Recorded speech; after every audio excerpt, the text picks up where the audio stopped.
Les salariés réclament 60 000 € de prime de licenciement.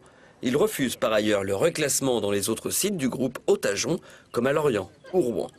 On nous demande d'accepter éventuellement d'être dégradés, mais bon, je ne vois pas pourquoi, avec des salaires qui correspondent pas aux nôtres. Puis par ailleurs, partir sur un site qui, on nous l'a dit, n'était pas viable à 100% d'ici peu de temps, je ne vois pas l'intérêt, non.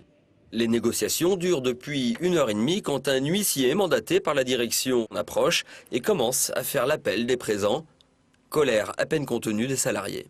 On est serein, on ne bouge pas et c'est eux-mêmes qui mettent le feu aux poudres. Alors qu'il n'y a pas de raison, parce que tout le monde est calme, on attend leurs propositions et eux ils sont là uniquement pour nous enfoncer. Une matinée riche en visites puisque 2 représentants du front de gauche font leur apparition. Nous sommes là pour essayer, à la mesure de nos moyens modestes dans le secteur, de faire connaître leur situation et le scandale de cette fermeture d'entreprise.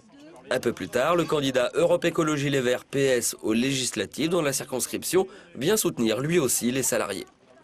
Là, c'est mettre le cynisme au service du capitalisme et je vous avoue que ce dossier me fait honte. La holding, avec l'ensemble de ses filiales, en dehors d'une des filiales, n'a pas déposé ses bilans financiers auprès des chambres de commerce depuis 2008. C'est-à-dire qu'ils ont préféré payer des pénalités pour que, finalement, l'ensemble des représentants des salariés ne puissent jamais avoir accès au bilan financier et puissent négocier. Les salariés voient cette intrusion du politique dans leur conflit social d'un œil prudent. Ils regrettent cependant l'absence d'élus en poste à leur côté. En milieu d'après-midi, les grévistes n'avaient toujours pas de nouvelles de leurs délégués du personnel.